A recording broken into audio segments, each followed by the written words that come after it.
ბათუმში კონკრეტულ მისამართებზე მოსახლეობის იდენტიფიცირება მიმდინარეობს. მისამართების პროექტის მიზანს სამისამართო სისტემის სრულყოფა, მოქალაქეებისთვის უძრავი ქონების დარეგისტრირების პროცედურების გამარტივება, საიმედო საარჩევნო სიების ფორმირების ხელშეწყობა და დასახლებულ პუნქტებში უმისამართო და უსახელო ქუჩების აღმოფხვრა წარმოადგენს.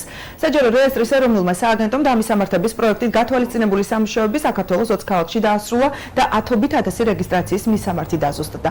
პროექტის მიმდინარე ეტაპზე სახელმწიფო სერვისების განვითარების სააგენტო კონკრეტულ მისამართებზე მოსახლეობის იდენტიფიცირებას 6 ქალაქში ახორციელებს და ადგილობრივებს პროექტში ჩართვისაკენ მოუწოდებს. მოსახლეობის იდენტიფიცირების პროცედურა მიმდინარე წლის ივლისში დასრულდება. ზაზა ბერიძე.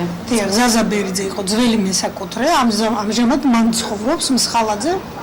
ჩაწერილი იყო სხვადასხვა გვარები, რომლებიც ნამდვილად არ ცხოვრობენ ჩვენ სიზოში.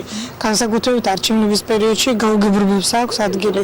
და სხვადასხვა დროს ადამიანს საბუთი ჭირდება, რაღაცა ჭირდება და ეს მიწერილი ხალხი ხელს უშლის ყველა სხვადასხვა საქმიანობას, რაც არის ამ ბინად მესაკუთრეობასთან დაკავშირებული და ძალიან მიესალმები და ეს ძალიან სასარგებლო და შესანიშნავი საქმე კეთდება ახლა. პროექტის მიზანი და არსი მდგომარეობს იმაში, რომ მოხდეს მისამართების დაზუსტება და პიროვნებების დაზუსტება ასევე კონკრეტულ მისამართებზე თუ რა მდგომარეობაში, ვინ არის ძველი მესაკუთრე, ვინ გადასული, ვინ აღარ ცხოვრობს, რათა შემდგომში უფრო ადვილად გასაგები იყოს და დაიხვეწოს ის ბაზა. ძალიან დიდი თხოვნა იქნება, რომ ჩვენს ოპერატორების მიერ დასმულ ყველა შეკითხვას ზუსტად ამომწურავად გასცენ პასუხი.